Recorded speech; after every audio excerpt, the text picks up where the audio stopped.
সবাইকে স্বাগত জানাচ্ছি আজকে নতুন একটি রেসিপি দেখার জন্য।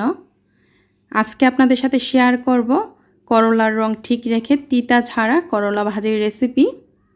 যারা তিতার জন্য করলা খেতে পছন্দ করেন না, আশা করি এই রেসিপি ফলো করে যদি আপনারা বাসায় করলা ভাজি করেন কখনো তিতা লাগবে না এবং কালারটাও ঠিক থাকবে। চলুন দেখে নিই রেসিপির পুরো প্রস্তুত প্রণালী। আমি এখানে বড় সাইজের 2টি করলা নিয়েছি, 600 গ্রাম ওজনের 2টি করলা। প্রথমে করলাগুলোকে আমি এভাবে ভাগ করে ভিতরের যে বিচিগুলো, এই ভিতরের অংশটা আমি ফেলে দিচ্ছি। ভিতরের অংশটা ফেলে দিলেই ভালো হয়। তো এইভাবে কেটে আমি 2টা করলারই এই ভিতরের অংশটা ফেলে দিব। তো আমি ফেলে দিয়েছি ভিতরের যে অংশগুলো 2টা করলারই, আর ভালো করে ধুয়ে নিয়েছি। টুকরো করার পর এভাবে ধুয়ে নিতে হবে। ধুয়ে নিয়ে আমি 5 মিনিট এভাবে রেখে দিয়েছি, পানিটা একদম ঝরে যাওয়া পর্যন্ত। তারপর আমি এই করলাগুলোকে এখন কুচি করে নিচ্ছি। ঠিক এরকম পাতলা পাতলা করে করলাগুলো আমি কেটে নিচ্ছি, ঠিক এরকম হবে। আর এই করলাগুলো টুকরো করার পর কিন্তু আর কোনো ধোয়ার প্রয়োজন নাই। অনেক সময় দেখা যায় করলা বেশি তিতা লাগে কাটার পর ধোয়ার কারণে। আপনারা আমার এই রেসিপিটি বাসায় ট্রাই করলে বুঝতে পারবেন। প্রথমে যদি করলাটা কাটার আগে ধুয়ে নেন তাহলে আর করলা কিন্তু তিতা লাগে না। তো আমি এইভাবে করলাগুলো টুকরো করে নিয়েছি। তারপর চলে যাচ্ছি সরাসরি ভাজি করার জন্য। চুলায় একটা প্যানে আমি প্যানটা গরম হয়ে যাওয়ার পর 1/4 কাপ রান্নার তেল দিয়ে দিলাম। তেল গরম হয়ে যাওয়ার পর দিয়ে দিচ্ছি এখানে আধা কাপ পেঁয়াজ কুচি। পেঁয়াজ কুচিটাকে মিনিট খানিক ভেজে নিচ্ছি।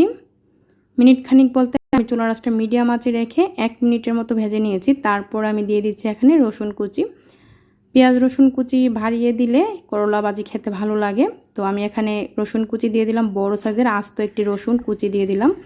এখন এই পেঁয়াজ রসুনটাকে 1 মিনিটের মতো ভেজে নিব। একদম ব্রাউন কালার করে কিন্তু ভাজবো না, তাতে করে করলাগুলো দেওয়ার পর ভাজি হতে হতে এইগুলো একদম লালচে হয়ে যাবে। তাই তো আমি এই পর্যায়ে দিয়ে দিলাম পরিমাণ মতো লবণ।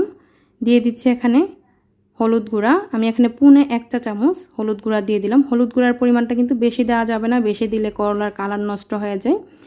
তারপর আমি একটু নেড়েচেড়ে দিয়ে দিলাম এখন করলাগুলো। তো করলাগুলো দেওয়ার পর এখন নেড়েচেড়ে মিশিয়ে নিচ্ছি। চুলার আঁচটা আমি এই পর্যায়ে এখন হাই হিটে করে দিচ্ছি। চুলার আঁচটা আর মিডিয়াম আছে কিংবা লো আঁচে রাখবো না, একদম হাই হিটে ভাজিটা করব। দিয়ে দিচ্ছি এখানে আলু কুচি।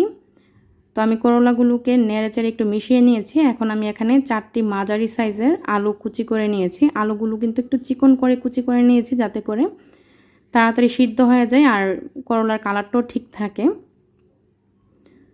তো আলুগুলো দেওয়ার পর এখন আলু এবং করলা কুচি সব কিছু একত্রে ভালো করে মিশিয়ে নিচ্ছি। আর একটু পরপর অবশ্যই নেড়ে দিতে হবে, না হয় নিচে দিয়ে কিন্তু পুড়ে যাবে। তো আমি একটু পরপর নেড়ে দিচ্ছি। আর এখানে আমি দিয়ে দিচ্ছি কাঁচামরিচ ফালি। আমি এখানে 8-10টি কাঁচামরিচ ফালি করে দিয়ে দিলাম। আপনারা চাইলে আস্ত কাঁচামরিচও দিতে পারেন যদি ঝাল পছন্দ না করেন। তো আমি কাঁচামরিচগুলো দেওয়ার পর নেড়ে চেড়ে এখন এইভাবে আমি চুলার আঁচটা হাই হিটে রেখে 10 মিনিট ভাজিটা করব। 10 মিনিটে কিন্তু এই ভাজিটা হয়ে যাবে। এখন প্রায় 6 থেকে 7 মিনিট পর এই অবস্থায় এসেছে। তো আরও কিছুক্ষণ আমি ভাজিটা করে নিচ্ছি। আমার 10 মিনিট সময় লেগেছে আলুগুলো দেওয়ার পর এই ভাজিটা হতে। আর 10 মিনিটে কিন্তু করলাটাও সুন্দরভাবে সিদ্ধ হয়ে যাবে, আলুটাও সুন্দরভাবে সিদ্ধ হয়ে যাবে, কিন্তু করলার কালারটা ঠিক থাকবে। চুলার আঁচটা ফুল আঁচে রেখে এইভাবে আমি 10 মিনিট ভাজিটা করার পর চুলা থেকে নামিয়ে নিয়েছি। এই যে দেখুন, অতিরিক্ত রান্না করলে কিন্তু করলা তিতা হয়ে যায়, বেশি সময় ধরে করলা ভাজি করলে তিতা লাগে। তো আমি যেভাবে ভাজিটা করেছি আপনারা যদি এইভাবে ভাজিটা করেন করলা ভাজি কখনো তিতা লাগবে না। অবশ্যই আপনার এই রেসিপিটি বাসায় একবার হলো ট্রাই করবেন। আশা করি আপনাদের কাছে করলা ভাজির রেসিপিটি অবশ্যই ভালো লাগবে। আজকের এই রেসিপিটি যদি ভালো লাগে লাইক কমেন্ট শেয়ার করতে ভুলবেন না। রেসিপিটি